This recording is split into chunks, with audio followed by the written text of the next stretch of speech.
আমরা চাই না দেশে কোনো বিশৃঙ্খলা সৃষ্টি হোক। এ দেশকে আমরা ভালোবাসি। শত যন্ত্রণা বুকে নিয়ে আমরা নির্বাচনের ফলাফলকে আমরা মেনে নিয়েছি। কিন্তু একথা মনে করবেন না কেউ, নির্বাচনের ফলাফল দেশে একটা গৃহযুদ্ধ শুরু না হোক সেই জন্য আমরা মেনে নিয়েছিলাম। আমরা কারো বাপদাদার চক্রাঙ্গানিকে আমরা পরোয়া করব না। অন্যায়ের কাছে আমরা মাথা নত করব না। আমাদের নেতৃবৃন্দ হাঁটতে হাঁটতে ফাঁসির তক্তায় দাঁড়িয়ে মুচকি হাসি দিয়ে আমাদেরকে শিক্ষা দিয়েছেন, জাতির জন্য প্রয়োজনে তোমাদেরকে ওই মুচকি হাসি দেওয়ার জন্য তৈরি থাকতে হবে।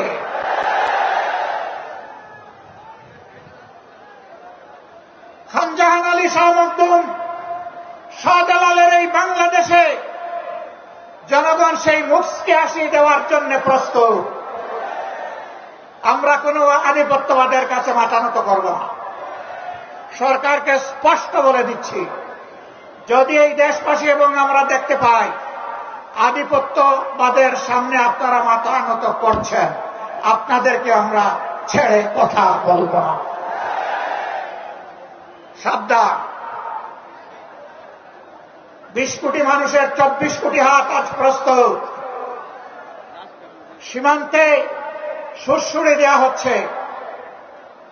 পশ্চিমের নামে একটা দেশ তাদের নাগরিকদেরকে অবৈধভাবে আমাদের দেশে ফেলে দিতে চাচ্ছে। আমাদের মুষ্টিমেয় বিজিবি সদস্য সীমান্তে যখন দাঁড়িয়ে গেছে, জনগণ তখন তাদের ডান হাতে পরিণত হয়েছে। এই ডান হাত সারা বাংলাদেশের 20 কোটি মানুষ।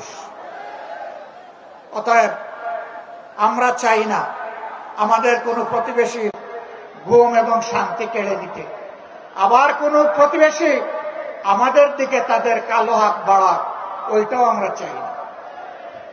যদি কেউ আমাদের দিকে কালো হাত বাড়ায়, মহান আল্লাহর উপর ভরসা করে বলছি, সেই কালো হাত ভেঙে দেওয়া হবে ইনশাআল্লাহ। প্রিয় খুলনাবাসী, মনে হচ্ছে আরেকটি অনিবার্য বিপ্লবের জন্য প্রস্তুতি নিতে হবে। আপনারা কি সেই প্রস্তুতি নিতে রাজি আছেন?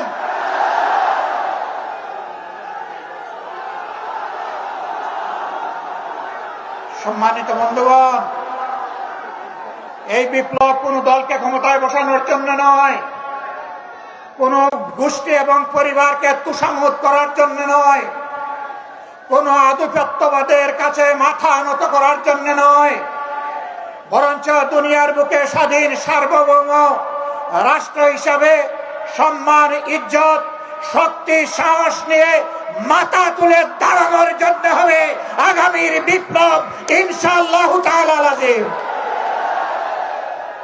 সেই অনিবার্য বিপ্লবের প্রস্তুতি নেওয়ার আহ্বান জানিয়ে একটি সুষম, দুর্নীতিমুক্ত, চাঁদাবাজ মুক্ত, দলীয় প্রভাব মুক্ত একটি মানবিক বাংলাদেশ গড়ার জন্য আমি যুব সমাজের প্রতি আরেকবার প্রাণ খুলে আহ্বান জানাচ্ছি।